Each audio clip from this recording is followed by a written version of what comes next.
So in this module, we're going to work a little bit with creating vector data. In particular, we're going to start out with a scanned soil map, and we're going to convert it from a raster scanned image that doesn't really have any attribute data to a final polygon vector data file that covers the entire area and has the relevant information associated with each individual polygon in that soil map.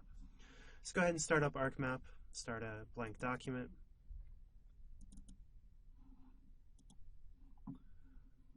And then you'll notice that pretty much the only thing we have is a soils layer here, as a JPEG raster image that is a soils map.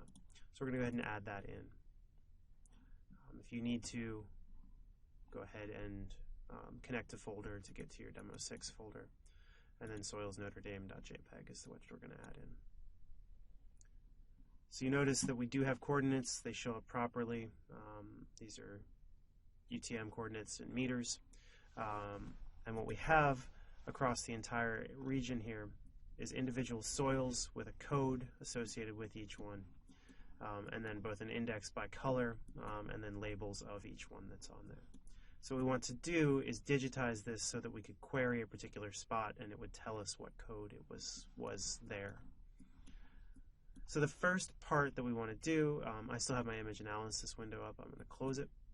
The first part that we want to do is create a new shapefile to hold all of these information, all of these data. Then we're going to start editing that file and fill in the geometry for each one of these polygons, in addition to creating something that ends up looking properly both in the table and in the geometry. So to create this first shapefile to hold things in, we're going to go to this catalog tab that you should have over here. We want to go through, probably yours may look like this. You want to go through folder connections. If you need to map to something, connect to something, you would do it here. But if you've gotten to it already to add in the soils, it should be in there. And you want to go through, if not enough are showing up, you can always right click and choose refresh. And we want to do this in Demo 6 data.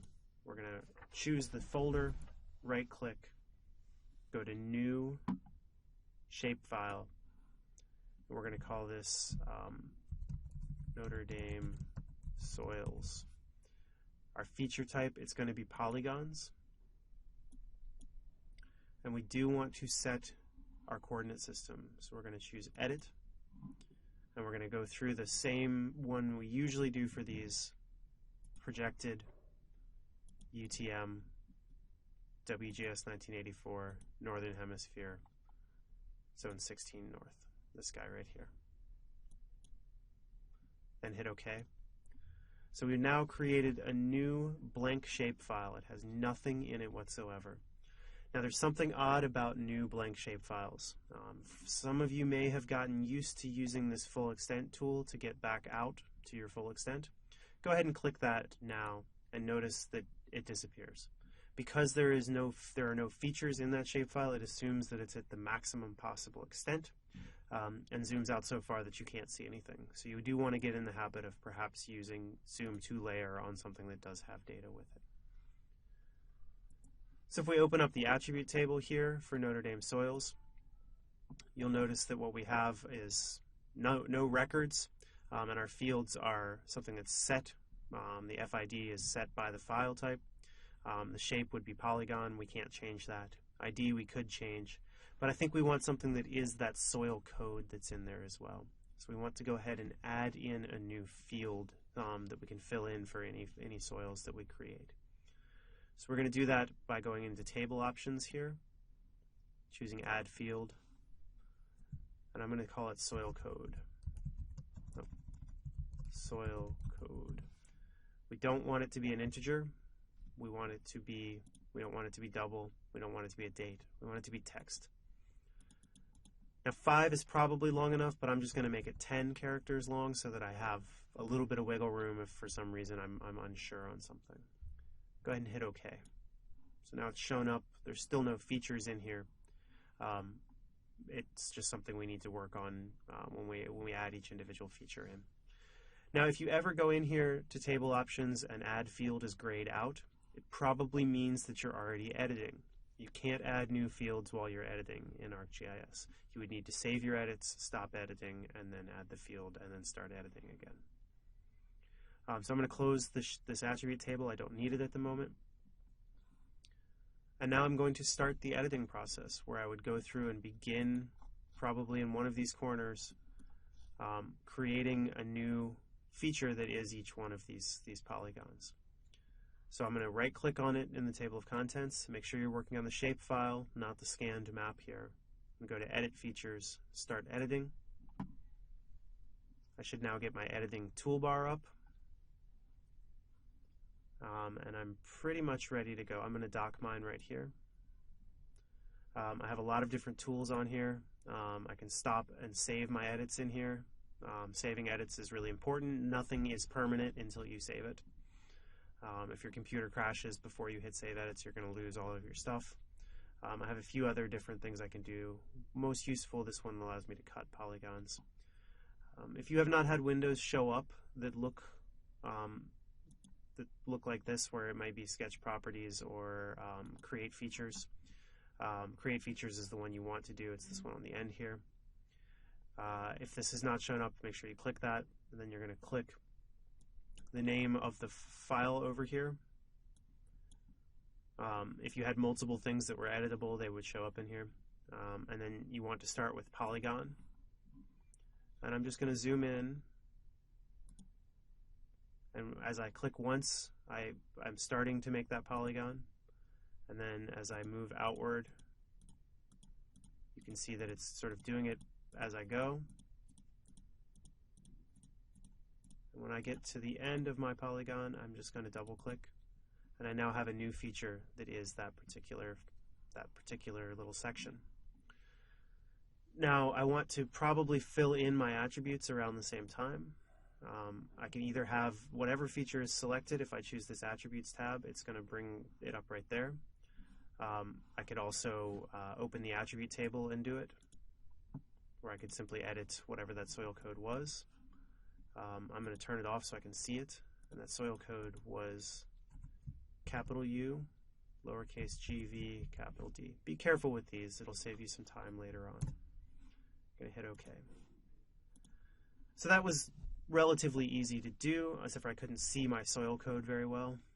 A few things you might want to do to get around that: you could change it so that it's hollow, if it has a big fat maybe red border on it. That still doesn't necessarily make it so you can see what you've done and what you haven't, so you could always go through and choose one of these other ones down here that you can kind of see through, things like these flood delays. I might change my outline color, make it a little bit bigger. So now I can see that, and I can see through it a little bit. There's also a transparency setting in display. You could leave it as a solid color and make it transparent. This is the one I like the best to do. So we talked during the lecture section about how you might do a few different things here. You may start with one feature and then build out from it. You may have to cut features up. But really, this is the key points that you're going to do here are going to be starting from one particular feature and sort of building out from there. So this is the way we're going to do it now, and then I'll show you how to do the cutting ones. This is sort of building by aggregation versus building by deletion or cutting things apart. So you want to perhaps go back to your Create Features tab, make sure you're on your soils. And the biggest issue that we have right off is we don't want to try to repeat that same edge. We're going to overlap. We're not going to line up very well. So we want to make sure we're telling the computer to repeat that same edge. And we do that with this autocomplete polygon. If you choose that, you start in one, you work your way around. Now some of you guys will probably be extremely careful with these. Some of you will probably get further apart and do them kind of jagged. That's probably too coarse. If I was trying to do it like this would probably be too precise. So just find a good medium. I don't want this to take you hours and hours and hours, but I do want you to spend a little bit of time getting used to how you might go through and click around. Also, you probably don't want to do this when your roommate's in the room if you're working from home. because I'm sure it gets extremely annoying to hear this clicking over and over and over again as you work your way around some of these enormous features. So we're just going to keep going around.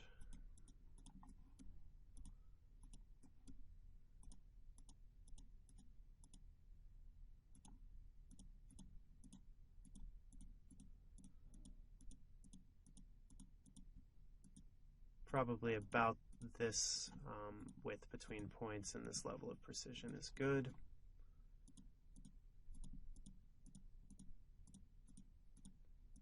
Don't necessarily worry about getting the individual little changes in geometry. I'm much more worried you learn how to do this process than you give me the absolute most perfect soil map that has ever been created. So once we have this guy done, which should be just in a second here. So if you can't see what I'm doing, when I move it like this, I'm holding down that center mouse button. That lets me have the tool as a hand, makes it a lot easier than trying to zoom in and out on them. So once I reach my other end, I'm not going to try to repeat the parts that are in there. I just want to start and stop someplace that it's known. So I started there, I'm stopping here. Now I can double click and it'll fill in that same edge there for me and give me that whole feature that I just did. Now let's say I'd made a really big mistake in there. Let's find, I would say I really wanted to have that piece back out there. If I use this tool on the editing toolbar, I can double click. That'll let me get to the individual vertices and I can drag that thing back out. Do be careful in here though, it's very easy to move the entire polygon, and that's not what you want to do. You want to move the individual vertices.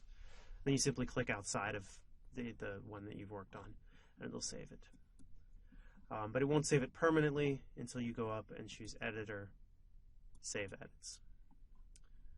Now I'm going to go back to my attributes on this one, select it. That is UGVC.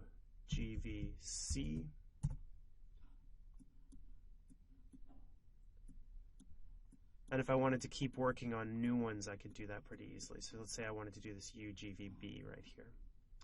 So I'm going to go back to Create Features. I'm selected there. I'm going to do Autocomplete, starting with a known point, going across, up and around, ending with a known point. It fills it in for me. Switch over to Attributes, UGVB. Now you probably noticed pretty quickly that I skipped this little pink guy right there. I made a mistake on that pink one. Now what could I do to cut that out of there? Well, fortunately there is a cut tool. So as long as I have this thing selected, I can use this Cut Polygons tool, and as long as I start outside of the feature that's selected and end outside of the feature that's selected, I can cut it out. It's going to give it the same code that I had before, so I'd want to go figure out what that particular pink one was, probably by looking at another pink one, and change the soil code, but the actual piece itself is now a separate polygon. Now what about something like right here, where I have one that's entirely within this other one? I do the same thing with the cutting of polygons. I just do it in a little bit different of a way. So for your purposes, you're probably going to want to use autocomplete all the way throughout. I'm not going to for this one, just because I'm going to create this one feature and cut that other one out of it. So I'm going to use the original polygon tool again. I'm just going to create this one big one here.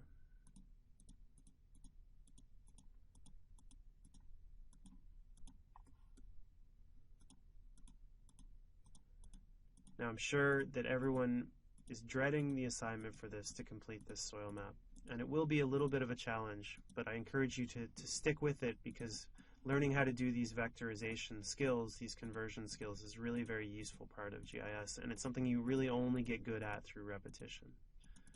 So there's my big feature, and what I want to do is cut out just this little one. So as long as it's selected, just like that.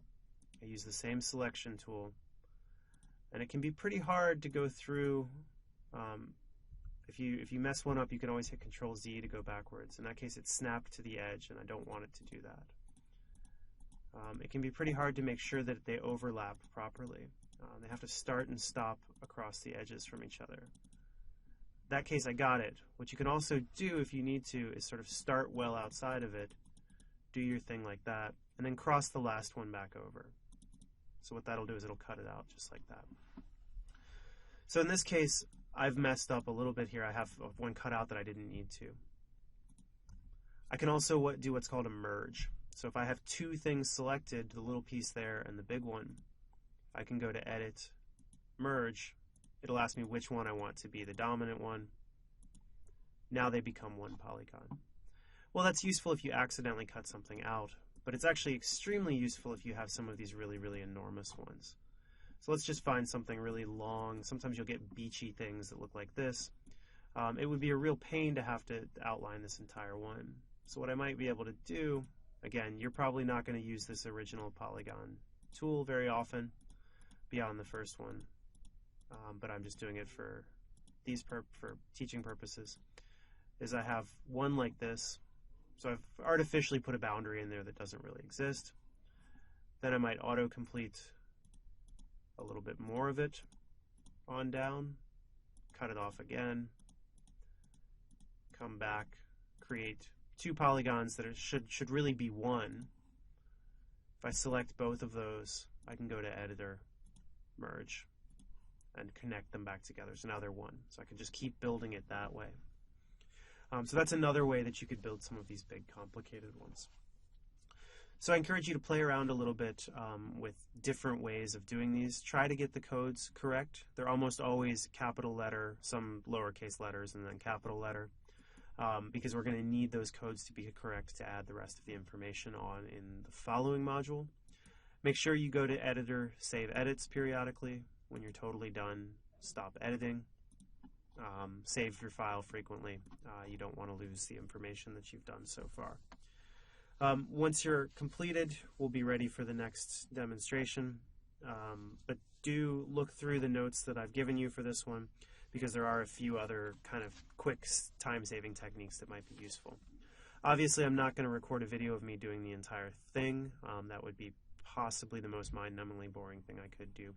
But if you do have any questions as you're building your polygons across, do not hesitate to contact me with them. Good luck.